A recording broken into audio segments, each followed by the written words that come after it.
bersama Gus Baha yang akan dipandu oleh Bapak Rektor Unisula.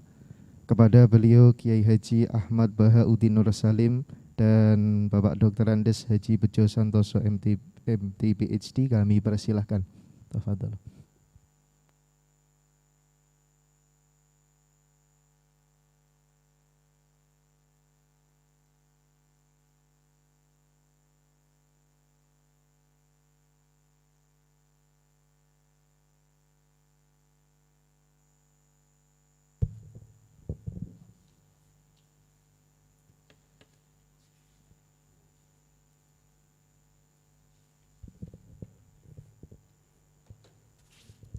Bismillahirrahmanirrahim.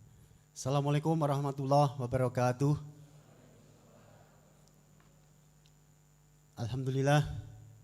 Nahmaduhu wa nasta'inu wa nastaghfiruh wa na'udzubillahi min syururi anfusina wa min sayyiati a'malina.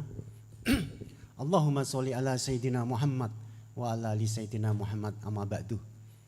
Yang saya hormati Gus Baha sebagai pembicara utama penting pada forum yang berbahagia ini. Tes. Ini bassnya diperkecil aja. Tes. Ya, oke. Wah, ini pakai ini yang lebih bagus. Sebelum acara dimulai mungkin kursi yang di depan bisa dipenuhi dulu. Ya, ini yang di belakang monggo bisa. Ini masih, ini khusus untuk spesial ibu-ibu ya enggak apa-apa.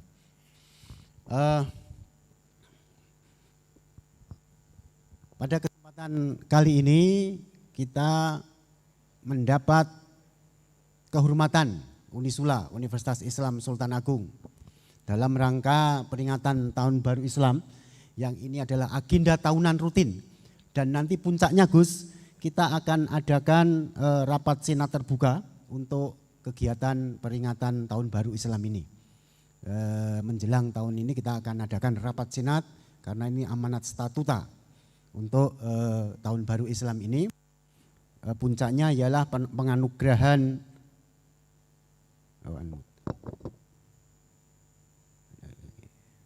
no, we cannot host, make me host. Oke.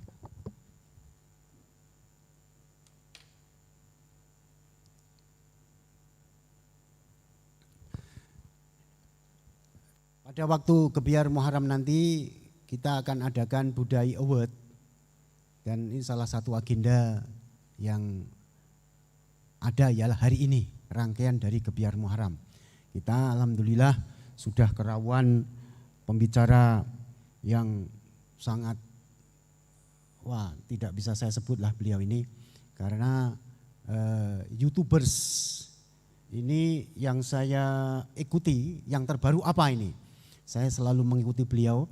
Dan viewers yang jutaan di dunia maya ini, beliau memang tidak mempunyai akun khusus, channel khusus. Padahal kalau mempunyai channel khusus ini per bulan bisa $1.000 ini. Tapi beliau untuk apa $1.000 bagi beliau? Channelnya tidak usah dibuat. Ini meliputi kalau kita mengadakan sampel 100 viewers, itu dari Muhammadiyah 40, dari kelompok Nahdliyin 45, kemudian nonnya itu 20. Ya, jadi beliau ini penyatu gitu. Kemudian dari bapak-bapak mayoritas, ibu-ibu 40% gitu. Kita mau survei secara detail aja ya. Sebagian besar inilah kaum milenial menyukai beliau. Nah, ini kita nanti akan jadikan bahan topik riset untuk hibah. Tipe-tipe ya, hibah bersaing dikti untuk topik-topik ke depan untuk ini. Saya minta untuk pusat studi Islam untuk mengkaji kayak begini ini, penting. Ini fenomena luar biasa, maka kita hadirkan, tadi sudah saya sampaikan, alhamdulillah Gus Baha ini kami harapkan nanti salam dari Habib Hasan, Ketua Umum Yayasan Badan Wakaf, bahwa diharapkan secara rutin nanti elit-elit pimpinan universitas, rumah sakit, dan yayasan ingin mengaji kepada beliau. Kalau tidak di sini ya kita boleh pergi ke Narukan Sarang. Tidak membuang waktu, tidak usah saya kenalkan CV beliau, yang tidak kenal ya kebangetan gitu aja. Tidak kenal Gus Baha enggak kebangetan. Beliau ini adalah murid kinasih Yai Maimun, ya, murid kinasih. Dan beberapa kiai besar di Jawa ini adalah guru beliau. Mohon maaf Gus. Saya berikan langsung waktu kepada beliau untuk memberikan tausiah, nasihat, wejangan, kemudian membuka mindset kita dan seterusnya, terserahlah. Kami tidak mempunyai kewenangan dan waktunya juga kami serahkanlah. Kami nggak boleh membatasi ulama. Kalau beliau, saya berhenti sekarang, siap, dawuh. Tapi yang pun sekedip Bos, ini kata. Jadi, monggo Bos, kami serahkan waktu sepenuhnya.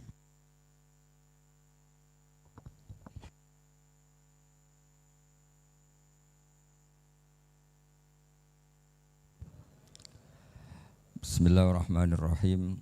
Rabbi syrah li sadri wa yassir li amri wa hlul 'uqdatam min lisani yafqahu qawli. Allahumma shalli wa sallim ala habibika Mustafa sayyidina Muhammadin wa ala alihi wa sahbihi asma'in nama ba'du. Yang sangat saya hormati Ketua Yayasan Badar Wakaf Habib Hasan Al-Munawwar. Juga di sini ada Bapak Rektor Pak Bejo, ada Direktur RSI Bapak Mas Yudi, para pembantu rektor, para dekan, semua yang hadir saya hormati. Ini karena acara kampus, acara rileks, saya akan menyampaikan kajian ilmiah secara rileks bahwa ini meringati tahun baru itu jelas salah ini. Ini bukan tahun baru ini, tahun terakhir. Karena ini tanggal 29 ya. 29. Jadi ini meringati akhir tahun. Tapi karena rektornya itu orang bejo, lalah itu enggak ada yang nyoal kesalahannya. Jadi ini orang pinter sama orang bejo itu hebat orang bejo. Saya ini orang pinter, maka tahu kalau ini itu akhir tahun, bukan awal tahun. Tapi saya ada orang bejo, pinter saya enggak terekspos, sehingga orang tetap saja bilang ini peringatan awal apa? Tahun. Jadi menang orang bejo gitu. Ini akhir tahun apa awal tahun hari ini? Akhir tahun. Berarti ini peringatan apa? Akhir tahun. Hanya orang bejo yang kesalahannya tidak dikoreksi. Jadi ini alhamdulillah. Jadi ya tapi ini kesalahan yang tidak maksiat. Insya Allah dimaafkan Allah Subhanahu Wa Taala ini karena kesalahan itu ada dua, ada kesalahan yang maksiat, ada kesalahan yang tidak maksiat. Saya punya komitmen terhadap agama ini. Baik tadi yang dikatakan Pak Rektor, ada unsur ulama, ada unsur habaib, ada unsur pengusaha, ada unsur birokrat. Di antara kenangan-kenangan saya dari Syekhina guru kita bersama Kiai Haji Maimun Zubair, beliau itu sering dawuh, sering ngendikan. Dan itu saya sampaikan juga ketika 7 hari wafatnya Agus Robah, cucu Mbah Maimun, putra Agus Subah. Di antara yang beliau katakan itu adalah sok hak agama itu sing nggawa pegawai negeri. Itu berkali-kali beliau ngendikan gitu. Ya saya agak bantah. Lah kalau santri bah, ya santri karuan mesti nggawa agama, tapi sok ben sing nggawa pegawai negeri. Setelah saya jadi kiai dan penelitian, saya itu berkali-kali didatangi dokter, tentara, juga polisi. Mereka sering bilang gini, Gus saya ini dokter negeri. Saya ke NTT, ke Papua, karena saya muslim, berkebutuhan Islam, maka dibikinkan musola, dibikinkan masjid. Kalau kiai tidak bisa, bikin sendiri urunan mau narik siapa. Gitu. Mau narik tarikan di jalan yang mau nyumbang siapa. Tapi kalau kebutuhan negara, karena tugas negara, ya difasilitasi negara dan tidak dianggap misionaris karena negara. Begitu juga di beberapa negara yang non-muslim kayak di Argentina, di Venezuela itu ada masjid, ada kajian Islam ya karena duta besar dan itu aparat negara. Disinilah kearifan para ulama berkoalisi dengan umarok dengan makna yang positif bahwa agama ini harus ditopang umarok, sistem negara. Tentu di situ ada tentara, ada polisi, ada macam-macam. Kita sebagai kiai juga enggak berdaya di depan para bandar narkoba apa-apa kalau enggak ada BNN. Kita mau apa dengan korupsi kalau enggak ada KPK. Sehingga kearifan para guru-guru kita, mulai Mbah Maimun, bapak saya sendiri, NU, Muhammadiyah, semua ormas-ormas Islam itu pasti maulah kerjasama karena kita siapa ya? Kalau tidak kerjasama. Dan di antara pesan Rasulullah SAW adalah yaduwahi ma'al jamaah. Jadi kebersamaan itu sudah berkah. Fa inna yadawahi ma'al jamaah. Jadi berkah. Lalu kenapa saya kalau ngaji bawa kitab? Ini agak sebetulnya itu lazim. Lazim itu suatu yang harus. Tapi karena kelamaan mubalek itu tidak pakai kitab. Seakan-akan bawa kitab itu yang aneh. Sebenarnya aneh mereka. Karena begini logika simpelnya ya. Umat Nabi ini berhak dapat apa coba? Berhak dapat warisan yang paling luhur, paling hebat, paling jernih. Apa itu Quran dan hadis? Pertanyaannya, siapa yang paling punya hak otoritatif untuk menerangkan Quran hadis? Ulama. Ulama yang mana? Ya yang kapabel, yang sudah diakui dunia kayak Imam Ghazali, Imam Bukhari, Imam Syafi'i. Artinya kalau kita tidak pakai materi itu ulama mendapat pikiran kita, bukan mendapat pikiran mereka. Saya ulang lagi, kalau kita tidak pakai materi yang otentik, yang orisinil, umat ini mendapat pikiran kita, bukan pikiran mereka. Maka saya berusaha supaya teman-teman atau semua umat Islam dapat pikiran-pikirannya Imam Ghazali, pikiran-pikiran Imam Bukhari, pikiran-pikiran Abul Qasim Al-Junaidi, kejernian-kejernian Abu Yazid Al-Bustami. Kejernian itu diantaranya adalah misalnya makalah yang menurut saya itu makalah yang super. Jadi untuk ngadepi krisis karena Covid atau karena apalah. Itu lama dulu sederhana sekali. Beliau-beliau punya rumus yang mungkin jarang didengungkan orang, tapi saya akan kampanye rumus ini. Al-istighna haqiqatul istighna itu adalah al-istighna anis syai' labihi. Jadi pemenuhan kebutuhan yang sebenarnya adalah kita berusaha menghindari sebanyak mungkin kebutuhan yang sekunder, yang enggak penting. Bukan memenuhi semua yang kita inginkan. Jadi misalnya begini ya, kalau kita lapar, itu keinginan kita itu makan enak apa asal makan? Tentu jawabannya asal makan yang sehat. Tapi kalau nuruti nafsu kita, makannya yang enak, teman makan ya enak. Terus di warung yang favorit. Ini kan satu kebodohan. Kenapa untuk makan saja butuh definisi sekian banyak? Yang kita harus kecewa, warung favoritnya bisa sudah tutup. Atau kita ke sana harus macet. Ribet. Yang benar-benar arif dan bijaksana itu adalah al-istighna anisya. Sesuatu yang tidak mendesak itu jangan jadikan kebutuhan. Sehingga kalau kita puasa misalnya, semua makanan itu enak karena kita sangat lapar. Sehingga Abul Qasim Al-Junaidi ketika ditanya, ma'idamu to'am, lauk makanan itu apa? Jawabannya lucu, alju, lapar. Kalau kamu lapar ya semuanya enak. Ini sudah mulai hilang. Kita bilang makan enak itu ya sate, ya gulai, ya pizza yang kita senang. Akhirnya apa? Untuk nikmatnya Allah itu kita jadi ribet. Apalagi yang orang-orang fasik harus ditemani perempuan yang tidak halal misalnya, atau harus ada ajudan, ribet. Nah pertanyaannya, orang yang ribet sama yang enggak ribet itu pinter mana? Pinter yang enggak ribet. Nah ini kearifan-kearifan yang mulai hilang. Lalu siapa yang bisa mewarisi itu? Ya ulama. Jadi ulama itu cara berpikir sebenarnya simple. Makanya mereka sering kalau tahajud itu, di antara makalah Sayyidina Ali paling terkenal dan yang menjadikan beliau punya derajat yang luar biasa, itu adalah kafani izzan antakuna li robban wa kafani fakhran an akuna laka abdan. Ya Allah, saya ini sudah begitu mulia, begitu terhormat dan sangat-sangat terhormat karena yang menjadi Tuhan itu Engkau. Jadi rumus pertama itu karena menjadi Tuhan itu Engkau. Hanya Tuhan yang abadi, Tuhan yang pertama, artinya Tuhan yang al-awwal. Coba ya Allah, kalau saya ini punya Tuhan Fir'aun, punya Tuhan mati jadi tontonan lagi, itu kerennya di mana coba? Andai kan kita punya Tuhan Fir'aun. Atau punya Tuhan yang asal-usulnya manusia, apapun hebatnya manusia itu, kita punya Tuhan manusia itu. Tuhan yang lapar, yang kalau enggak makan mungkin pingsan, mungkin bisa kena Covid, nanti Tuhannya diisolasi, kayak apa? Makanya ketika Tuhan Allah menyindir ketuhanan selain Allah itu, Allah hanya menyindir dengan kalimat sederhana, kana yakulani to'am, yang kamu tuhankan itu masih makan. Artinya kalau enggak makan ya lemes. Jadi lama-lama ada orang gini, alhamdulillah tadi Tuhan mampir ke saya, ke kelihatannya lapar, setelah tak kasih makan sehat lagi. Susah enggak punya Tuhan yang seperti itu. Beda dengan Tuhan kita.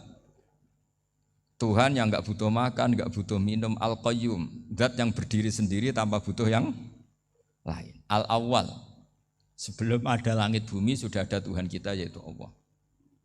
Bandingkan dengan Tuhan-Tuhan yang dipertuhan yang lain, yang adanya setelah bumi, misalnya Fir'aun dan sebagainya. Sehingga Sayyidina Ali pertama jadi kebanggaan apa? Kafani izzan antakuna li robban. Saya ini keren betul karena punya Tuhan yaitu engkau. Tuhan yang lahul asmaul husna, Tuhan yang semuanya punya kebaikan, punya keabadian, punya keagungan. Terus wa kafani fakhron an akuna laka abdan, dan saya bangga sekali karena saya menjadi hambamu. Kalau saya jadi hambanya Pak Rektor ribet kan? Sudah tak hormati ternyata nanti tidak rektor. Ya kan ribet kan? Terus pokoknya ribet. Jadi budaknya manusia itu ribet. Makanya ada seorang wali datang ke temannya yang jadi presiden atau jadi raja. Datang ke situ karena tidak punya uang, mau minta uang karena temannya raja. Setelah sampai sana ternyata temannya ini karena orang soleh pas berdoa, ya Allah saya minta ini, minta ini, minta ini. Terus si wali tadi pulang. Kenapa kamu pulang? Ternyata dia sama, masih minta-minta kayak saya. Jadi sederhana dia. Sama-sama minta kamu, minta zat yang kamu mintain katanya. Jadi dulu itu orang itu sebegitu dekat dengan Allah. Sehingga si raja ini terus ketemu wali tadi tanya, kenapa kamu menyepelekan saya padahal sekarang saya raja. Terus ditanya sama wali tadi, karena temannya, kalau kamu di padang pasir tidak bisa minum dan harus minum 1 gelas, dengan ongkos kamu harus mengasihkan semua kerajaan kamu demi minuman itu. Pilih mana, minuman apa tetap jadi raja? Ya saya milih bisa minum. Saya tidak raja tetap hidup, tapi kalau nggak minum mati. Bagaimana Anda bangga dengan satu kerajaan sing la yusawi kak samain, yang tidak sama dengan segelas air. Jadi artinya terus mereka melihat jadi raja itu ya biasa, jadi presiden biasa, jadi rektor biasa. Karena mereka biasa berlogika hakikatul izzah itu ya taqarrub ila Allah, yang benar-benar terhormat itu ya dekat dengan Allah. Begitu seterusnya mereka bikin paradok-paradok yang aneh, tapi itu menjadi pelajaran. Bapak saya Ki Nur Salim itu senang baca anekdot Nasiruddin Koja. Itu kalau bikin orang-orang aneh, itu dia datang ke satu pesta, pakai baju lusuh, pakai sarung lusuh atau celana lusuh, sama Sohibul Bait yang punya acara dibiarin. Setelah dibiarin dia pulang pakai jas, pakai dasi, pokoknya keren. Dihormatin, pakai alpat, pokoknya dihormatin. Silakan. Pas dia disuruh minum, minumannya itu disokkan saja ke sakunya. Jas, kamu harus minum yang banyak, karena kamu yang dihormati, bukan saya. Terus makanan ya semuanya diletakkan di saku, ada yang apa, ayo kamu makan yang banyak. Alpatnya juga gitu, dikasih sate apa, ayo kamu makan yang banyak. Mereka tidak melihat saya, melihat kamu. Akhirnya orang satu pesta itu istighfar semua, berarti kita ini salah. Terus dia pidato, kenapa kamu uang gitu? Tadi saya datang, orangnya sama. Gara-gara beda pakaian, penghormatannya beda. Berarti yang berhak dapat makanan ini jasa ya, bukan saya. Betapa naifnya kita sebagai orang. Ternyata kita masih hormat sesuatu yang seperti itu, yang atribut lah. Jadi orang-orang sufi itu orang yang bisa menertawakan dunia. Akhirnya ya pertama dia dianggap orang gila, masa jas dikasih makan, dikasih minum. Tapi secara fikih dia benar, haram dia makan. Karena pas dia datang dibiarin, setelah pakai jas dikasih makan. Berarti hakikat yang dapat rezeki siapa? Jasnya apa orangnya? Jasnya apa orangnya? Jasnya. Jadi itu orang-orang sufi, kearifan orang-orang dulu itu bisa ngelola hal-hal yang keseharian menjadi luar biasa. Ada seorang wali melihat istrinya makan 1 piring, anaknya makan 1 piring. Ditanya, kalian kenyang? Wah kenyang sekali. Melihat anaknya minum kopi 1 cingkir senang, kalian senang sekali. Wah kalau senang dengan hal-hal yang murah bisa, ngapain harus senang dengan hal-hal yang mewah, bodoh sekali saya. Sehingga terus mereka bisa qanaah. Qanaah itu ya hidup itu simpel, sederhana. Jadi tentu saya tidak akan ngomong yang muluk-muluk, selain itu tidak bidang saya juga apa ya. Kita ini butuh obat di kondisi Covid seperti ini. butuh kesederhanaan, butuh apa ya? Istighna tadi. Kita harus istighna billah an ghairillah. Jadi sudah cukup bahwa Allah ini segalanya. Sehingga tadi saya dengarin himnenya Unisula, yang paling saya kagum adalah dimulai dengan kalimat-kalimat thayyibah. Di antara tugas suci Nabi Ibrahim dan semua nabi adalah wa ja'alaha kalimatam baqiyatan fi aqibih. Nabi Ibrahim itu nabi yang diberi gelar Allah. Dia adalah nabi yang menjadikan kalimat tauhid itu kalimat yang abadi. Fi aqibih, di anak turunnya, di semua generasinya, baik anak turun karena gen maupun karena pembinaan, karena pendidikan. Ini penting sekali saya utarakan karena apa? Satu kehidupan itu sebenarnya digerakkan oleh kata-kata, oleh moto kalau oleh bahasa modern. Sehingga banyak ulama mengatakan al-ibarat kutun li'ailatil mustami'in, bahwa redaksi atau moto atau pegangan hidup itu penggerak kehidupan. Sehingga sebetulnya manusia itu digerakkan oleh kalimah-kalimah itu, oleh moto-moto itu, oleh prinsip-prinsip hidup itu. Misalnya orang Palestina itu tiap hari ke pasar gitu. Mereka ke laut itu. Ditanya, kenapa tidak takut tembak Israel? Jawabannya lucu. Kena tembak ya mati, enggak makan ya mati. Enggak kerja ya mati. Ya sudah, sama-sama mati ya mendingan aktivitas normal. Tapi saya tidak menyarankan itu untuk melawan Covid. Ini cerita saja nanti. Kamu jangan provokator itu. Karena ini wilayah sensitif. Jadi banyak orang yang poligami, kalau ditanya alasannya gitu, istri satu ya cerewet, dua ya cerewet, mendingan 4 katanya. Ya banyak ya gitu. Tapi ada yang kebalikan, istri satu cerewet saja hampir jantungan, apalagi 4, tinggal matinya kan gitu. Itu semua yang menggerakkan itu kalimat. Kalimat itu satu pegangan. Banyak orang loh yang nggak ingin jadi rektor tuh banyak loh Pak Bejo. Jangan kira semua dosen ingin jadi rektor. Melihat rektor sibuk rapat mempertahankan reputasi Unisula, terus sering pegang kepala. Ngapain repot-repot? Jadi tukang sapu aja dapat gaji, ngopi, rokokan, selesai. Bodoh amat jadi rektor, mikir orang banyak. Banyak loh orang yang nggak ingin jadi presiden tuh banyak. Karena ngopi nyaman, nggak ada yang ganggu. Mau tidur sampai jam 9 siang juga nggak ada yang ganggu. Sehingga mereka melihat pegawai negeri itu gak keren, orang kok diatur jam, disiplin. Itu memang cara Allah membagi rahmat. Mau kamu apakan coba? Cara syukurnya dia seperti itu. Bapak saya dulu tuh sering ngajarin saya, diajak jalan-jalan pagi-pagi. Melihat orang ngopi, makan uduk itu bapak seneng. Kok enak jadi wong awam. Ngene esuk-esuk nyemak bocah kesel kabeh kono enak ngopi, rokokan. Bapak kadang iri sama orang awam itu iri. Sudah gitu berharap masuk surga kan enak sudah gitu. Tahu-tahu mati, tidak tahu ke surga apa ke neraka ya tidak tahu. Jadi nah, orang dulu itu orang yang bisa mensederhanakan dunia. Sehingga ya sudah cara bahagia. Makanya saya alhamdulillah saya ini kerjasama sama UII sama beberapa kampus. Memang amdan itu sengaja. Kampus itu ya punya sistem yang nggak bisa mewakili sistem kiai. Kiai juga punya sistem yang nggak terwakili oleh kampus, juga sebaliknya saling melengkapi. Saya sering ketemu rektor UII, rektor kampus-kampus Islam. Mereka cerita, Gus pendidikan pondok harusnya dimodernkan gini-gini. Saya bilang, kalau pondok modern kayak kampus itu nanti saya ketemu Allah tidak bisa jawab. Kenapa Gus? Saya beri contoh gini. Kalau misalnya perempuan perawan lah atau apa saja, namanya perempuan, mau tanya tentang menstruasi atau haid. Kalau semuanya sistem kampus, dia harus kuliah dulu.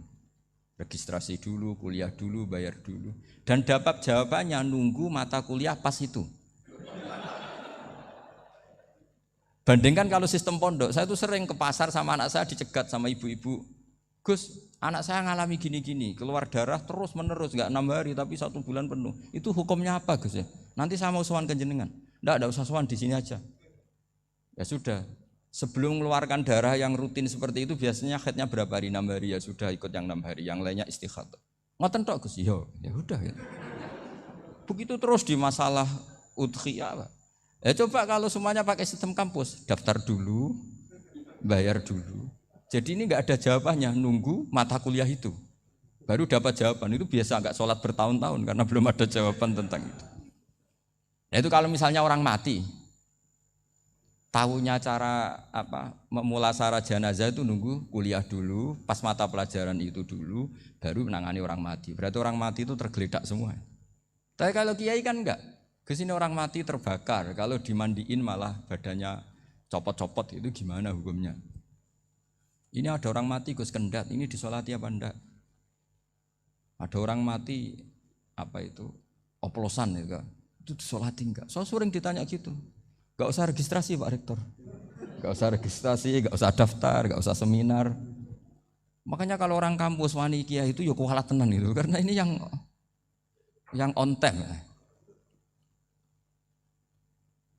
Tapi pondok seperti saya ya ikrar seikrar-ikrarnya. Pentingnya kampus karena melatih efisiensi waktu, disiplin, tata kelola manajemen sehingga kita ya hormat.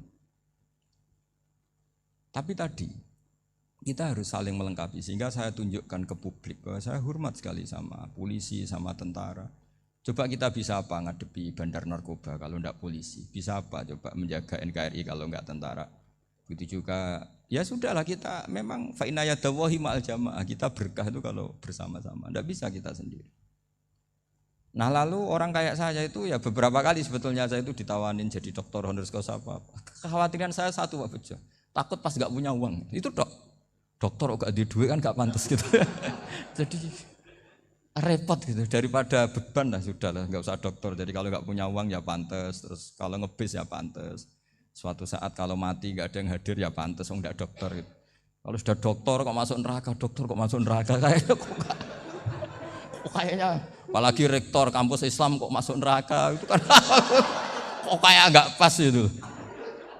Misalnya rektor Unisiola ditanya mungkar nakir, nggak bisa kan kayak gimana gitu. Makanya harus sering ngaji saya supaya nggak malu di depan mungkar nakir. Masa rektor ditanya mungkar nakir nggak bisa. Harus berani bentak. Ini saya rektor loh Pak mungkar nakir. Masa. Kalau wali-wali dulu berani. Masyhur di cerita wali-wali ditanya marabbuka manabuka. Saya ini guru tauhid. Kok kamu tanya marabbuka manabuka yang ngelotok? Kamu tidak pernah ngaji, enak aja tanya. Jadi wali-wali itu ya rileks ngadepi mungkin. Saya yakin rileks wali di Bang Pak Rektor. Saya yakin itu. Karena wali itu lebih dekat Allah. Sehingga orang dulu itu saya ulang lagi ya, ada satu kearifan namanya hidup itu apa? Hidup itu adalah cari sebanyak mungkin supaya hidup itu tidak tergantung pada banyak hal. Sehingga misalnya cara berpikir orang-orang modern itu sebenarnya banyak orang-orang ilmuwan yang nggak ngagumi Amerika. Bukan karena angkuh enggak. Untuk mempertahankan kebesaran negara sebesar itu, kebutuhan listriknya besar, kebutuhan tentaranya besar, kebutuhan apa. Sementara negara kayak Venezuela atau Swiss kebutuhannya ada banyak. Pertanyaannya, yang tergantung dengan banyak hal sama yang tidak tergantung banyak hal, itu pinter mana? Kalau dibalik pertanyaannya gitu, negara-negara maju itu tidak keren kalau dibalik pertanyaannya. Orang yang untuk mempertahankan eksistensinya banyak, butuh banyak hal, dengan yang tidak butuh banyak hal, itu pinter mana? Orang yang bahagianya nunggu jadi dokter, nunggu jadi kiai besar, kiai viral, dengan orang yang bahagia cukup dengan ngopi, itu pinter mana? Tapi kalau dibalik pertanyaannya, orang yang taunya nikmat hanya kopi, dengan nikmat yang banyak, pinter mana? Makanya Mbah Mun itu kalau guyon itu lucu. Aku iku sakake ambek wong desa sing mlebu swarga. Saya dulu eskal mlebu swarga kok disakeni. Akhirnya beliau memberi penjelasan. Wong desa iku roe pakanan enak, iku mau kopi mbek uduk. Lah swarga iku mau nuruti sing dikarepno. Akhirnya wis mau mangan, wis ngopi, nguduk, ngopi. Wong ora roh pakanan liyane iku ora roh. Nasi mandi ya ora roh, pizza ya ora roh apa-apa. Terus saya bilang, wah lah niku nak nganti selera tentang wanita cantik. Iku juga sederhana. Rontok pesek ya wis cantik, rontok ireng ya wis. Apa bidadarinya seperti itu karena saking enggak pengalamannya. Jadi surga itu kan nuruti apa yang diinginkan. Kira-kira keinginan orang kampung kalau di surga itu apa coba? Makanan apa coba? Ya nak senengnya ketemel gemblong gitu. Artinya malaikat lebih suka nangani surganya orang-orang kampung di Bang Pak Rektor. Ini sudah ribet ini. Makanan apa saja sudah harus dicoba. Ya. Terus kalau di mall tahu orang macam-macam, seleranya macam-macam pasti. Enak mana kalau sampean jadi malaikat pelayan surga? Suka ngelayani orang kampung apa yang orang kota? Orang kampung kan? Jadi ya itu guyon tapi itu menjadi pikiran kita bahwa orang yang banyak kebutuhan itu sebetulnya banyak kebodohannya karena menggantungkan kebahagiaannya dengan banyak hal. Makanya Imam Syafi'i ngendikan istighna itu apa? Al-istighna anisya'i. Yang dikatakan kecukupan adalah berusaha sebanyak mungkin banyak hal tidak kamu butuhkan. Bukan memenuhi semua kebutuhan kamu karena nafsu kamu ini tidak ada batasnya gitu. Kalau kamu penuhin nggak akan selesai. Itu ada perempuan yang kurang cantik itu minta doa saya, Gus doain suami saya kaya. Terus tak guyonin, terus nggak minta. Kalau suami kamu kaya, yang pertama dirubah itu apa? Rumah supaya rumah saya bagus. Kedua apa? Mobil supaya mobil saya bagus. Nanti yang dievaluasi itu kamu. Mobil bagus, Alphard, rumah mewah, istrinya kamu pasti itu dievaluasi. Langsung enggak usah sudah gini aja kan. Jadi pertama yang dievaluasi itu kaya itu coba kalau suami kaya itu yang dievaluasi pertama rumah ya. Rumah ganti. Setelah itu apa? Mobil. Kira-kira berikutnya. Akhirnya sudah enggak jadi. Nabi Ibrahim itu pernah minta umur panjang. Keren umur panjang. Sama Allah enggak dijawab. Datang orang tua gitu mertamu ke Nabi Ibrahim. Terus disuguhi dikasih kurma. Apa itu? Kok kurma apa? Anggur yang sudah matang sekali. Sudah dimakan. Setelah dimakan meler keluar lagi. Dimakan lagi meler lagi. Terus Nabi Ibrahim masuk lagi ke kamar. Ya Allah, doanya tak cancel. Nanti kalau saya tua kayak itu. Jadi Allah itu enggak jawab langsung tapi ngirimkan itu. Akhirnya ya Allah enggak jadi. Nanti takut itu. Saya pernah ngalami jadi kiai tadi ada ibu-ibu ya enggak pati cantik lah. Suaminya tuh miskin sekali. Minta doa saya supaya kaya. Bareng tak kasih pertimbangan itu udah enggak usah. Enggak jadi itu. Jadi itu kearifan. Tapi kearifan ini harus kita tanamkan. Saya enggak bisa membayangkan Indonesia yang besar ini andai kan enggak ada qanaah. Nerimo ing pantum. Coba sekarang ada Covid. Andai kan Indonesia tuh kayak Perancis. Saya beberapa kali punya tamu orang yang hidup lama di Perancis, bahkan dapat istri orang Perancis. Itu dulu enggak begitu mencintai Indonesia. Tapi setelah di Perancis 2 tahun, wah Indonesia hebat. Di Perancis itu kata dia kalau cerita, semua kebutuhan masyarakat itu dibebankan ke negara. Apa saja minta negara, apa saja nyoal negara. Sementara Indonesia, coba kalau Indonesia mengalami seperti ini kok tidak ada qanaah rimo ing pantum, bisa kios Indonesia. Orang miskin nyalahkan negara, kelaparan nyalahkan negara, apa saja. Tapi barokahnya dididik kiai, jogeman nyalahno wong liya. Urip romo ing pandum, diame. Sampai enggak ngerti kalau Covid. Banyak tuh orang-orang kampung itu, orang lugu-lugu itu. Mbah niki saking Covid, salam ning Covid muga-muga umure panjang. Dikira Covid itu nama orang yang ahli sosial itu. Mbah niki dana saking Covid. Matur nuwun sampekno salamku muga-muga umur panjang. Bingung kan yang nganterin ini. Ini gimana yang mau menjelaskan? Memang enggak paham. Ribet kan. Tapi saya pastikan bahwa dengan keadaan seperti ini kita bahagia, kita stabil, itu jelas barokahnya kalimah tadi, moto tadi atau pegangan hidup tadi. Makanya disebut al-ibarat qutun li'ailatil mustami'in, bahwa redaksi atau kata-kata atau pegangan atau filosofi hidup, apalah namanya itu adalah penyemangat. Penyemangat. Karena kata-kata ini memang luar biasa. Ketika sahabat perang demi kebenaran, zaman itu ya pasti benar karena yang dibela Nabi. Dulu itu kan enak zaman Nabi, yang dibela mesti benarnya, musuhnya mesti salahnya. Sehingga dulu itu memang harus tegas. Kalau sekarang mau tegas gimana? Yang kamu bela tidak mesti benar, musuhnya tidak mesti salah. Ribet kan kalau misalnya saya tukaran sama Pak Rektor, kamu mau bela mana kan bingung. Saya tidak mesti benar, saya tidak Nabi. Pak Rektor apalagi tidak mesti benar lagi kan? Ribet kan? Jadi kalau kita mau perang sekarang itu mau pede gimana? Enggak.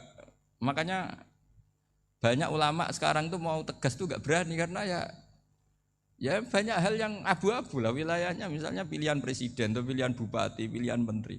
Kamu mati-matian bela itu, yang kamu bela tidak mesti benar, musuh kamu tidak mesti salah. Misalnya pilihan bupati, wah ini kabupaten ini baik kalau bupatinya ini, yang satu bilang ini, terus tim suksesnya kamu tanya, kamu yakin? Ya tidak juga. Lah kenapa semangat? Kan saya botohnya, paling alasannya ya itu aja, bukan yang lain.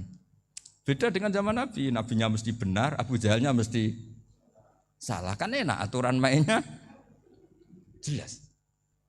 Singkat cerita, dalam perang itu banyak sahabat yang ngalami luka, ngalami apa gitu. Kemudian curhat ke Nabi, ya Nabi gara-gara derekkan jenengan, ngikuti jenengan, saya harus ngalami seperti ini, seperti ini. Ngiranya orang itu diapresiasi sama Allah keluarnya itu. Ternyata sama Allah gak diapresiasi. Malah diturunkan ayat intakunu ta'lamuna fa innahum ya'lamuna kama ta'lamun wa tarjuna minallah ma'ala yarjun. Kalau kamu sakit karena perang, orang-orang kafir itu ya sakit. Itu saja berani padahal demi kekafiran. Wa tarjuna minallah ma'ala yarjun. Padahal kamu punya nilai lebih, yaitu berharap kepada Allah yang mereka tidak punya. Saya jadi kiai itu ya kadang mangkel.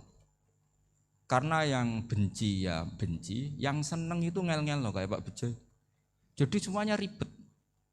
Nah iya, yang benci ya ganggu, yang seneng ya ganggu, tambah nemen. Seribet. Tapi kalau sudah ingat bandar narkoba, mereka berhadapan dengan polisi, kadang ditembak karena kesalahannya terlalu fatal. Antar persaingan mereka juga bisa tembak-tembakan karena merebut pasar narkoba. Itu saja mereka berani. Kok kita yang jadi kiai kadang dicium tangannya, dihormati gak berani, hanya takut apa ya, musibah-musibah kecil lah, atau problem-problem kecil. Lah iya, kalau kita bandingannya gitu. Kalau kamu mau tahajud kedinginan, itu masih nanti dihisab Allah itu gitu. Maling ayam itu keluar malam-malam, hanya dapat ayam. Itu gak takut dingin. Ya gak takut digebuki masa. Kamu mau tahajud saja takut dingin. Makanya nanti hisabnya orang soleh itu nanti dijajarkan orang dolim. Terus diperbandingkan. Wah itu habis kamu kalau itu. Jadi misalnya Unisula mau rapat, tapi ini malam, kalau malam dingin nanti sama masuk angin. Wah anak-anak pang di perapatan aja berani kamu. Kalau sudah perbandingannya gitu tuh ribet kita nanti. Makanya itu kalimat itu moto atau filosofi hidup. Sehingga diulang lagi nasihat itu. Iyam saskum korhun fakodu masal koma korhum mislu. Kalau kamu kena luka, orang-orang yang enggak benar juga akan kena luka. Itu aja berani demi ketidakbenaran. Masa kamu demi kebenaran enggak berani? Akhirnya orang itu, ya itu kalimat, itu heroik. Makanya kita ini penting ya, makanya tadi himne Unisula dimulai kalimat thayyibah. Karena kalimat ini yang menjaga kita, kalimat ini. Misalnya tentang Tuhan. Kenapa orang Islam imannya kokoh seperti ini, termasuk yang sudah hidup di Amerika, di Australia, di mana-mana. Itu ya barokahnya ajaran atau barokahnya kalimah. Saya sebut kalimah saya pakai bahasa santri. Karena la ilaha illallah itu dalam tradisi santri disebut kalimatu haqqin alaiha nahya wa alaiha namut wa alaiha nub'ats. Ada yang riwayat wa biha nub'ats insyaallah taala minal aminin. Kenapa mereka di mana-mana meskipun sekolah di Amerika, di Australia, bahkan di Uni Soviet tetap mukmin? Itu barokahnya ajaran yang benar. Allah itu siapa? Tuhan. Tuhan itu sifat dasarnya apa? Awal. Dia harus wujud awal sebelum makhluk yang lain. Sehingga ketika ada negara yang maju, yang tertib, manajemennya tertib, masyarakatnya makmur, tapi punya Tuhan yang tidak seperti itu, tidak awal, itu sudah gak nyaman. Karena ndaklah keren Tuhan saya, karena Tuhan saya itu al-awwal, zat yang pertama. Tuhan saya keren lah, zat yang gak mati. Tuhan yang gak mati, yang gak pernah mengalami kematian. Sehingga tontonan atau yang dilihat kenikmatan-kenikmatan yang lain ini tidak mengubah dia pendirian tentang Tuhan. Karena mantapnya satu kalimat tadi bahwa Tuhan itu ya harus satu, harus awal, harus tidak mati, tidak rusak, tidak mengalami apa-apa yang membahayakan. Sehingga ketika ditawarin Tuhan yang lain meskipun menjanjikan secara finansial atau kemakmuran, mereka gak tertarik. Itu coba, itu barokahnya makmur apa barokahnya ajaran? Barokahnya ajaran, sering negara Islam itu kalah makmur dengan mereka, tapi barokahnya ajaran ini tetap apa? Tetap Islam. Makanya Nabi Ibrahim nabi yang sukses bikin wa ja'alaha kalimatam baqiyatan fi aqibi. Sehingga kita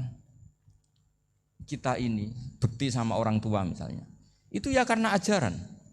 Suwargamu itu karek wong tuamu. Nak wong tuamu ridho, Allah ridho. Nak ora ridho, Allah ora ridho.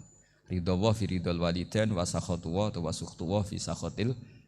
Sehingga ketika ada orang tua yang agak brengsek gitu, anak-anak tetap hormat. Punya orang tua yang miskin, yang sudah miskin, tukang tombok nomor, banyak kan di kampung gitu. Ya tetap hormat. Coba kalau dari awal kita ngajari orang tua kamu hormati ya kalau baik, kalau enggak usah. Bisa geger Indonesia. Tapi barokahnya ajaran-ajaran itu Indonesia tertib karena ada ajaran.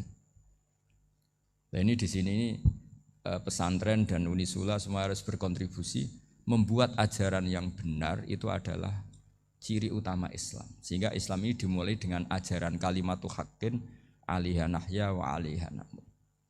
Sehingga kita tenang seperti ini. Saya ini termasuk kiai yang tenang. Meskipun kata orang banyak saya ini kiai besar, tapi termasuk kiai yang paling tenang. Termasuk yang paling tenang. Karena saya ini pakai mazhab orang-orang hebat.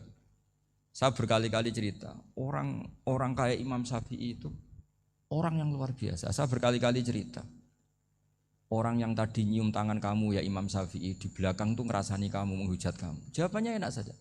Berarti saya alhamdulillah orang yang wibawa. Buktinya di depan saya enggak berani. Jadi enteng saja. Diceritain sebagian kampung, sebagian separuh dari warga kamu itu enggak suka kamu. Ya bagus lah enggak suka saya, enggak akan utang duit saya. Di mana-mana orang utang itu karena teman dekat. Kalau enggak senang pasti minimal enggak utang, enggak pinjam mobil, enggak pinjam apa. Berkah mana yang senang sama yang gede. Jadi dianggap enteng saja. Semua yang dialamin dianggap enteng saja. Misalnya punya istri pemarah, ya baguslah marahin suami. Kalau marahin tonggo malah ribet. Jadi kamu harus terima kasih kalau dimarahin istri. Baguslah marahin saya mah, kalau marahin tonggo ribet. Jadi enteng saja. Tapi kita sekarang itu karena nafsu ya, sehingga menghadapi hidup ini ribet. Ulama dulu kalau mau mati itu senangnya bukan main. Sudah lama saya ini ingin gak maksiat. Kayaknya gak maksiat paling efektif itu mati. Ya tidak apa-apa Gusti, kalau sebaiknya mati ya mati aja. Enteng saja. Jadi melihat kematian itu akhir dari segala keburukan atau potensi keburukan.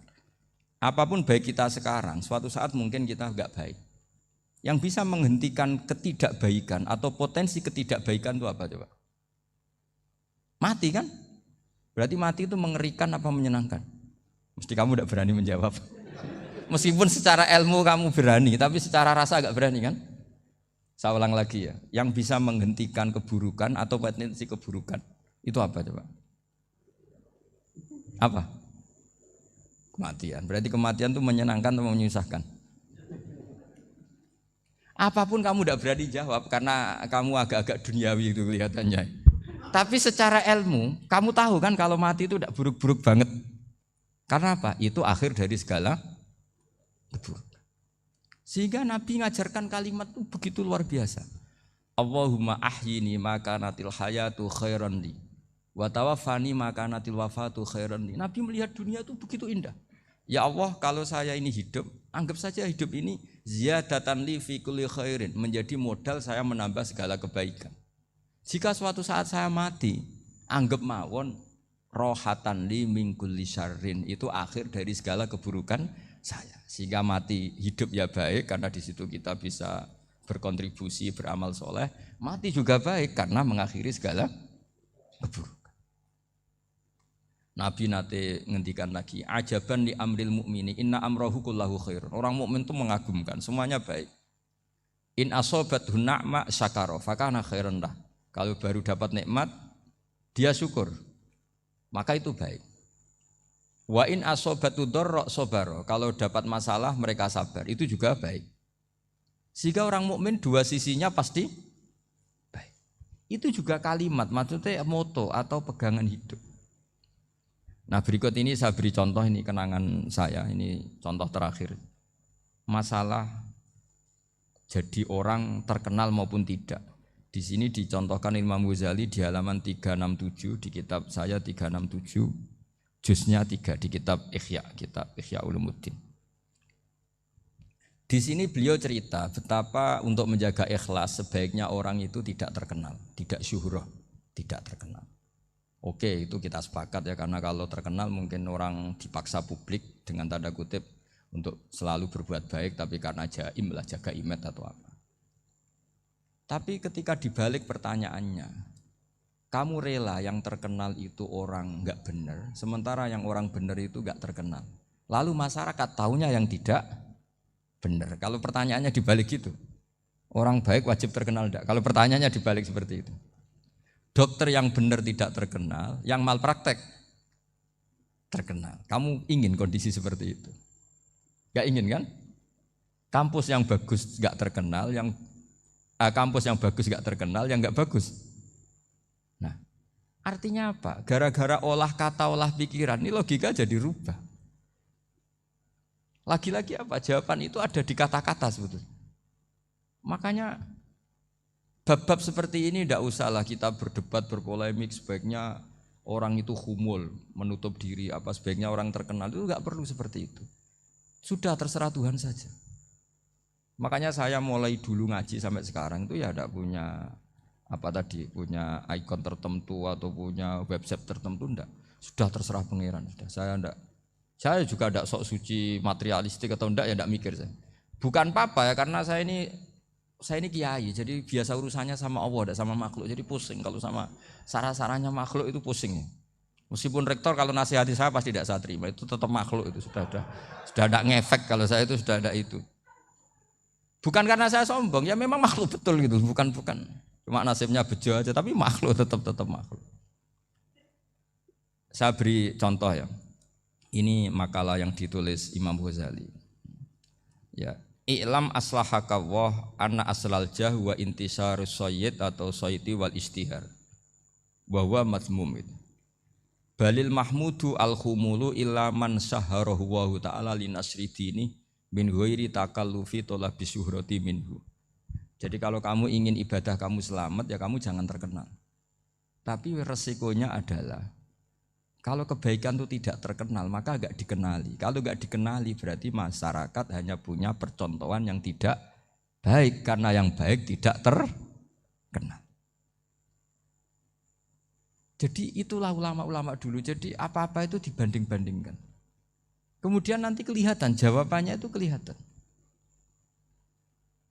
Jadi ulama dulu itu biasa ngarang misalnya afatun nikah, sisi negatifnya nikah.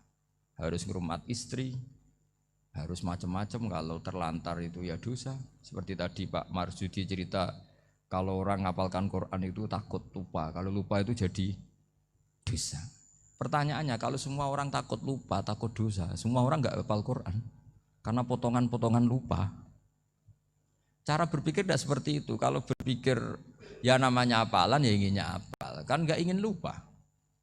Lah nanti kalau takdirnya lupa karena hal-hal yang dimaklumi oleh syariat itu enggak yang termasuk dosa. Yang dosa itu lupa liwiri udhrin syar'iyyan, lupa yang tidak ada sebab yang apa?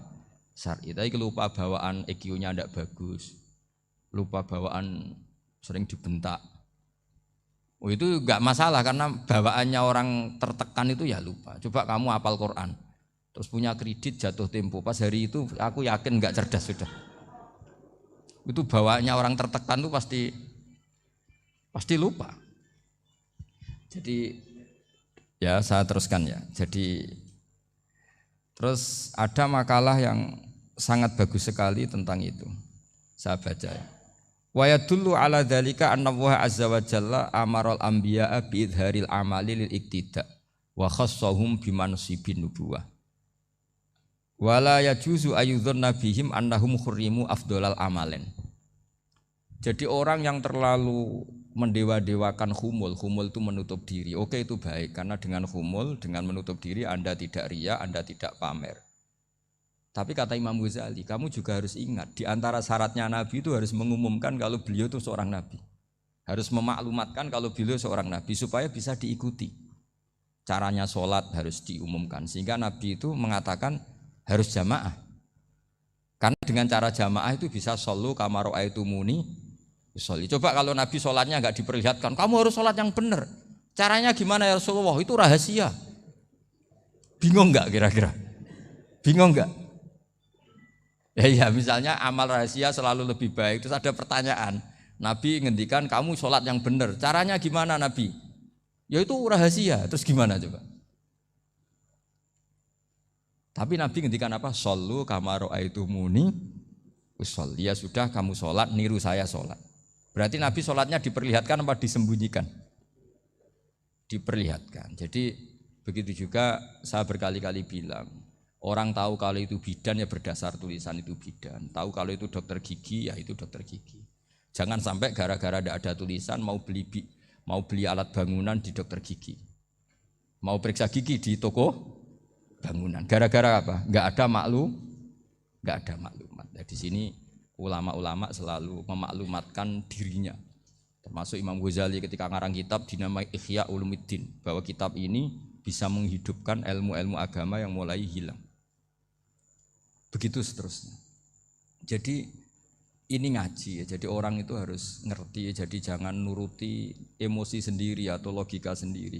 Bahwa saya suka humul, ya monggo, agama Islam menyediakan sarana itu. Uzlah itu ya punya sisi kebaikannya sendiri. Tapi syuhrah terkenal asal tidak nuruti nafsu juga punya sisi kebaikannya sendiri. Setidaknya umat ini punya satu master kebaikan yang mudah diakses. Tapi tadi saya ulang lagi, jangan karena hadun nafsi, jangan karena kepentingan pribadi. Makanya di sini disebutkan wa yadullu ala dzalika ay ala syuhrah anna Allah Ta'ala amarul anbiya bi dzaril amal lil iktida. Allah selalu memerintahkan para nabi kalau ngamal kebaikan ya harus dimunculkan supaya bisa ditiru. Yaitu tadi kita tidak bisa bayangkan kan kalau misalnya Nabi menyuruh kamu harus sholat yang benar, kemudian sholatnya Nabi sembunyi. Lalu ditanya, Nabi saya niru siapa? Wah itu rahasia, kamu nggak boleh lihat sholat saya takut tidak ikhlas. Ribet kan? Sehingga jamaah itu statusnya tetap harus. Nah bedanya harus ini ulama berpendapat harus yang apa? Fardu kifayah. Tapi fardu itu maknanya harus. Tapi bukan berarti kalau nggak jamaah sholatnya nggak sah, nggak. Tapi statusnya jamaah tetap apa? Harus. Nah barokahnya harus ini orang yang baru sholatnya langsung benar karena ada yang diikutin. Coba kalau mantan dukun baru sholat terus sholat sendiri, itu mesti mirip mantra. Karena dia tidak ada master percontohannya.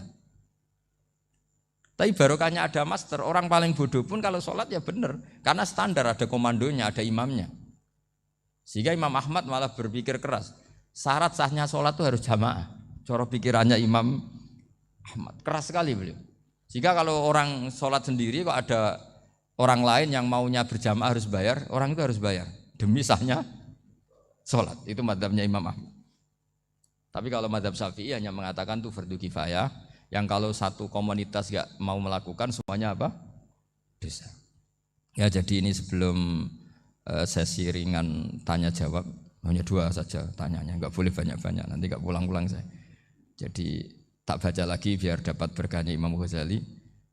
Wa qala qaumun asirru afdalu minal alaniyati. Terus kata sebagian ulama al alaniyah itu afdal minas sirri. Terus diperbandingkan baik yang mana amal dipertontonkan sama ndak. Terus kata Imam Ghazali, kalau orang itu bisa jaga tidak riya, maka sebaiknya dipertontonkan karena kebaikan harus yang muncul, bukan yang tidak baik yang muncul.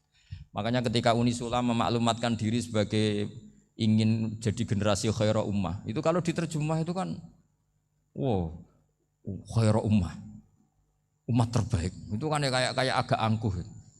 Tapi nggak apa-apa, itu nggak apa-apa. Masa kita kampanye Unisula siap degradasi moral, kan ya lucu kan? Masa jualan gitu kan ya lucu. Ya sudah, kita memang ingin mengkhidmati ummah, berbakti dengan umat, membantu supaya jadi generasi khairan apa? Ummah. Tidak apa-apa, dimaklumatkan supaya dengan itu umat punya sarana.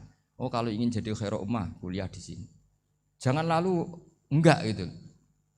Ya sama kita dokter, maklumatkan saja dokter gigi, dokter kandungan, dokter bedah. Sehingga orang kalau mau bedah ya jangan ke dokter kandungan. Jadi barokahnya maklumat ya. Jadi saya mohon sekali ini, saya sendiri sebetulnya orang yang enggak siap terkenal sebetulnya, tapi ya sudah terserah Allah saja. Kalau itu cara Allah menyebar kebaikan, ya monggo. Pokoknya kita tawakal saja sama Allah Subhanahu wa Ta'ala. Saya kira demikian. Assalamualaikum warahmatullahi wabarakatuh.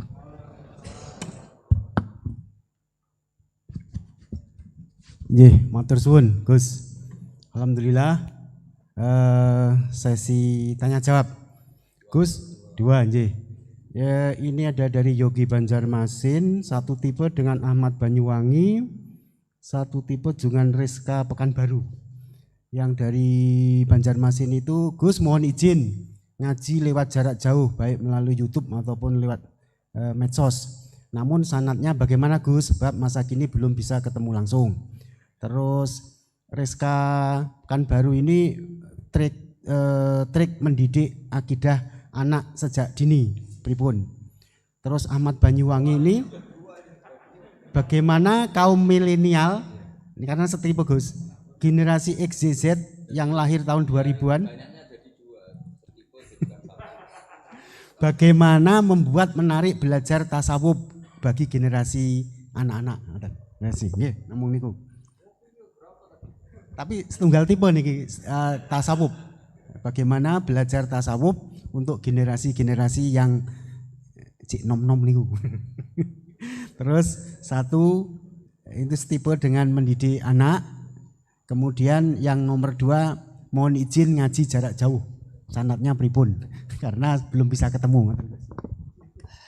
Begini ya, saya mungkin yang kesekian kali ya punya tamu dari Kalimantan, dari Sulawesi. Memang kalau sebagian mereka pernah mondok itu tersiksa karena ngaji saya hanya lewat virtual atau lewat medsos. Kebaikan itu pasti sudah benar. Jadi dengan ketemu langsung maupun enggak itu secara sana itu sudah cukup. Cuma ada beberapa kebenaran yang butuh jelimet, butuh tahqiq, itu yang harus ketemu langsung. Tapi kalau yang kebenaran-kebenaran umum itu tidak perlu, karena kebenaran itu bahasa lainnya itu al-ma'ruf, sesuatu yang mudah dikenali oleh akal, oleh nurani, oleh komunitas, oleh sistem sosial. Sementara mungkar itu sesuatu yang aneh. Andai kan tidak ada agama pun, orang akan bilang selingkuh itu mungkar. Andai kan tidak ada agama pun, sesuatu milik siapa harus jelas. Sehingga diaturlah ini istrinya ini istrinya ini barangnya ini. Yang paling berhak make apa ya yang punya kan. Makanya nikah itu disebut ma'ruf. Yang boleh make ya yang punya. Misalnya yang boleh make mobil itu ya yang punya atau yang dapat izin. Itu disebut ma'ruf.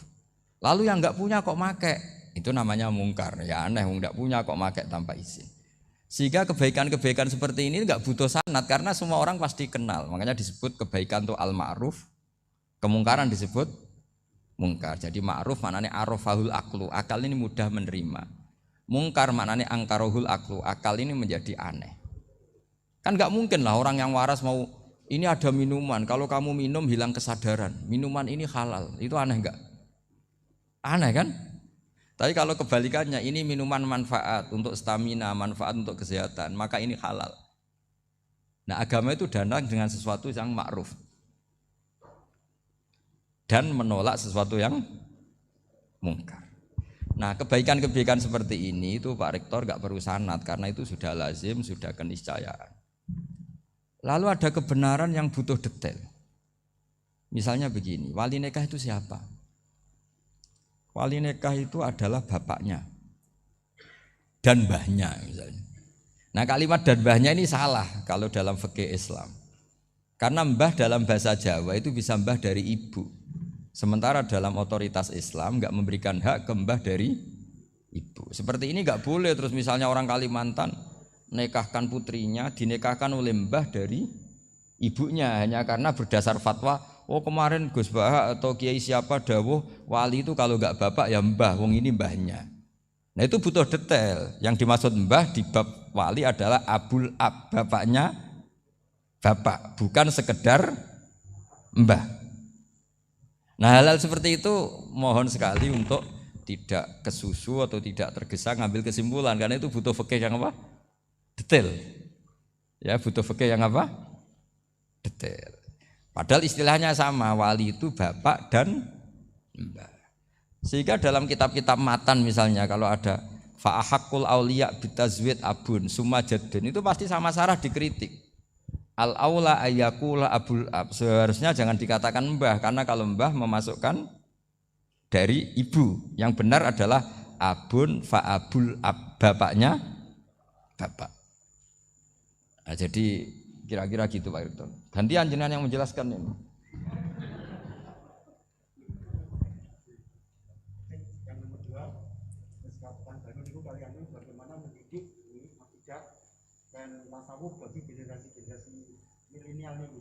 Ya kayak tadi, tasawuf maupun tauhid maupun ilmu moral apapun itu mudah sekali dididik. Ciri utama agama ini itu ad-dinu yusrun, agama itu mudah. Mudah itu artinya ya nurani nerima ya gampang, akal ya gampang, komunitas ya nerima gampang. Kayak tadi penjelasan saya tentang Tuhan. Ada orang miskin dari Indonesia, misalnya kuliah di Amerika. Dia mulai kecil tahu yang seharusnya jadi Tuhan itu siapa. Ya yang menciptakan langit bumi, sebaiknya yang jadi Tuhan itu siapa? Ya yang wujudnya paling awal.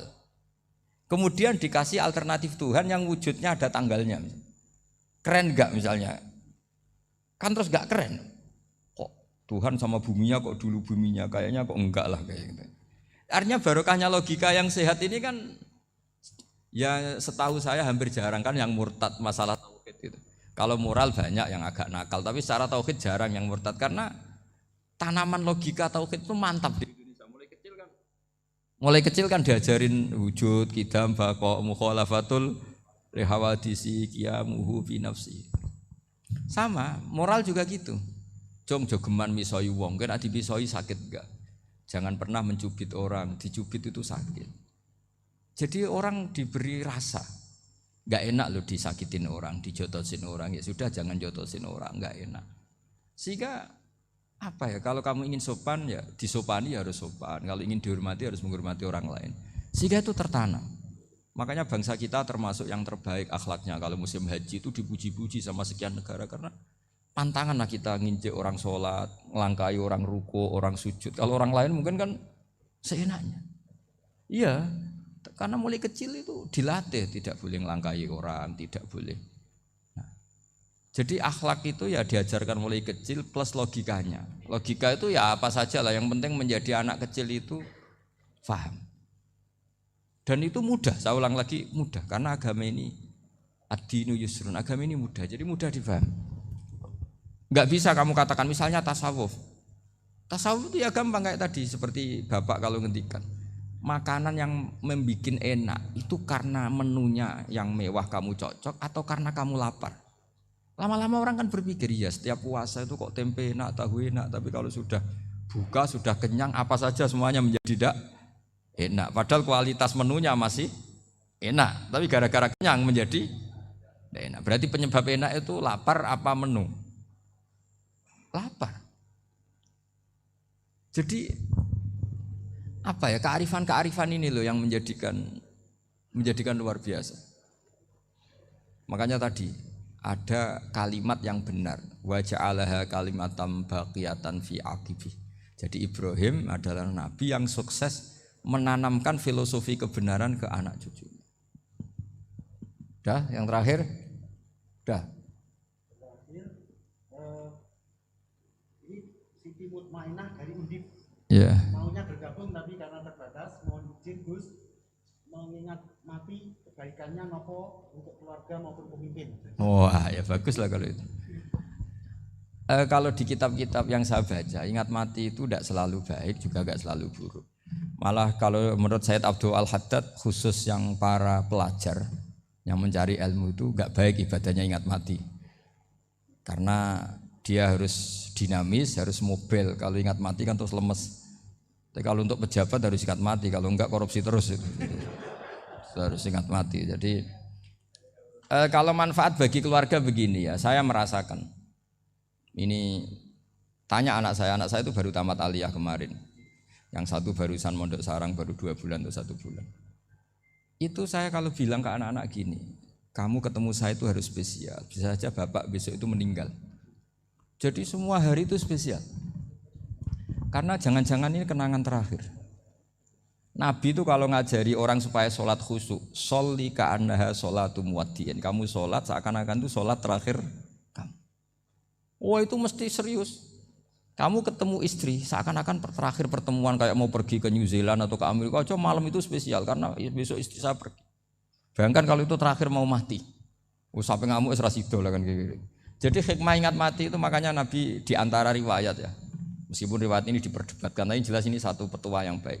Wa'mal li akhiratika ka'annaka tamutuhud, dan kamu beramal untuk akhiratmu seakan-akan besok itu mati. Maka sholat kita akan spesial, hidup kita akan spesial karena kenangan kita terbaik ya sekarang, besok sudah mati. Sehingga anak-anak saya itu sama saya itu senang sekali. Saya juga sama anak-anak senang. Karena kesempatan ini tidak selalu ada. Jadi tapi ada kalimat untuknya wa'mal lidunyaka i'mal lidunyaka ka'annaka ta'isu abadan. Untuk duniawi kamu seakan-akan hidup selamanya. Itu maksudnya itu rileks saja. Misalnya hari ini urusan enggak selesai, besok masih ada hidup. Enggak selesai, besok masih hidup, sehingga rileks. Tapi kalau urusan akhirat harus selesai sekarang karena besok sudah mati. Jadi ingat mati itu positifnya ya tadi. Semuanya akan indah. Coba orang yang mau meninggalkan Indonesia, misalnya nyuwun sewu LSM yang biasa demo atau mahasiswa yang biasa demo, terus tawarin, besok kamu kuliah di Rusia. Itu warung apa saja kenangannya baik semua, karena mau meninggalkan Indonesia. Tapi kalau tahu gak meninggalkan Indonesia, demo terus. Orang-orang sering demo, tawarin ke luar negeri, kira-kira mau gak? Pasti lebih suka apa? Indonesia. Orang paling miskin yang ngeluh terus di dunia ngeluh gak pernah nikmat, tawarin mati, mau gak? Gak mau kan? Nah, jadi untuk supaya hidup ini nikmat, semuanya itu anggap kenangan terbaik Anda, dan itu bisa saja kenangan terakhir. Makanya resepnya Nabi supaya sholat khusyuk apa? Sholli sholatan muwaddi'in, kamu sholat ka'anha sholatu muwaddi'in, seakan-akan itu sholat apa? Terakhir, sehingga terus kita nyaman, kita apa? Dan kita nganggap ini sholat yang terakhir. Nanti ternyata masih lagi. Ya sudah, itu sholat yang terakhir lagi. Sehingga semuanya apa? Spesial. Ya gitu Pak Rektor. Matur suwun. Terima kasih Gus. Ini pertanyaannya total ada 135. Tapi saya himbau kepada para penanya. Ini misalnya ya ada pertanyaan bagaimana kami ini berada di organisasi yang fasilitas materinya itu kecil. Jenengan tidak usah bertanya di saat ini, nanti ikuti YouTube. Itu ada edisi beliau yang terakhir, ada tema ceramah beliau itu sudah menjawab ini. Nanti ikuti di YouTube, bisa menjawab pertanyaan jenengan. Itu ada. Itu sudah ada materinya. Jadi 135 penanya ini mohon dicari search di Google, jawabannya sudah ada di situ semua. Oke. Ya, terakhir ini bagaimana kalau kami materinya sedikit, apakah kami harus ngalah? Ini edisi 3 hari yang lalu Gus Bahak sudah mengeluarkan itu. Nah gitu. Nggih, saya kira demikian nggih. Yang offline sampun ridho? Sampun nggih. Nggih Gus, ngaten saya soalnya paling takut kalau nanti dimarahi beliau. Demikian apa yang bisa kita sajikan kepada para pemirsa baik online maupun offline. Saya selaku moderator yang mendampingi beliau Gus Bahak, mohon maaf apa ada kekeliruan, dan hanya ini yang bisa kami sampaikan. Mohon maaf dan selamat mengikuti YouTube beliau yang sangat berseri dan beragenarkan dan sangat mencerahkan. Wassalamualaikum warahmatullahi wabarakatuh.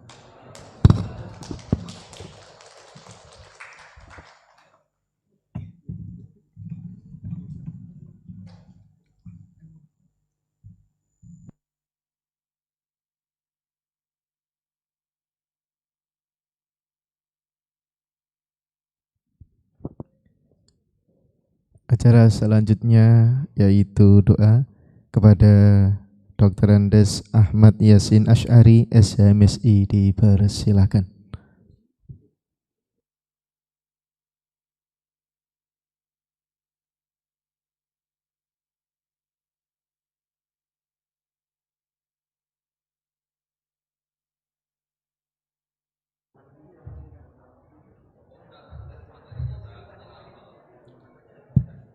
Bismillahirrahmanirrahim. Al-Fatihah. A'udzubillahi minasyaitonir rajim.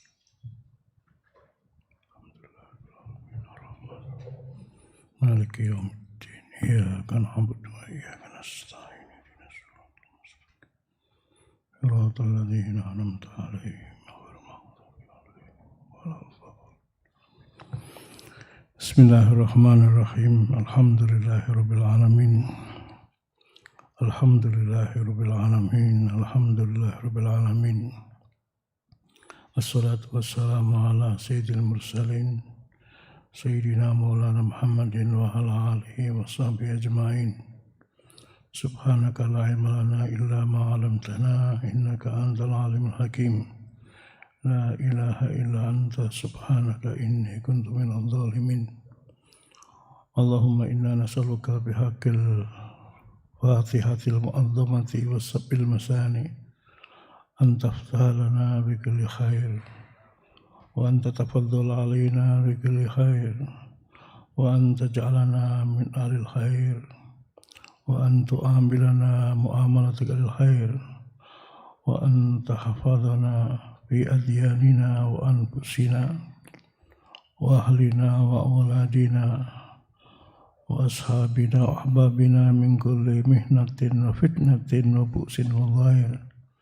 Innaka waliyyu kulli khair wa mu'ti kulli khair mutafaddilun bi kulli khair bi rahmatika ya arhamar rahimin. Allahumma inna nas'aluka min khairi ma sa'alaka nabiyyuka Muhammad sallallahu alaihi wasallam wa na'udzu bika min syarri ma sta'adha minhu nabiyyuka Muhammad sallallahu alaihi wasallam wa antal musta'an wa antal musta'an wa antal musta'an wa alaikal balagh wa la hawla wa la quwwata illa billahil aliyyil azim. Allahumma ighfir lana dhunubana Allahumma ighfir lana dhunubana wa kaffir 'anna sayyi'atina wa tawaffana ma'al abrar. Rabbana zalamna anfusana wa illam taghfir lana wa tarhamna lanakunanna minal khasirin. Rabbana atina fid dunya hasanah wa fil akhirati hasanah wa qina adzabannar. Wa sallallahu ala sayyidina Muhammadin wa ala alihi wa sahbihi wasallam. Alhamdulillahirabbil alamin. Al-Fatihah.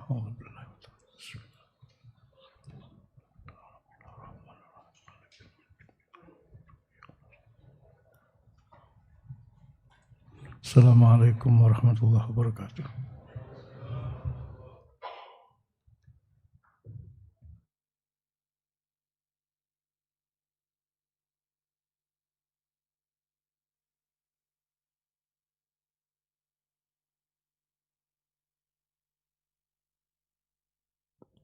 Bapak dan Ibu serta para pemirsa dimanapun berada, demikian tadi kegiatan ngaji bersama Gus Baha.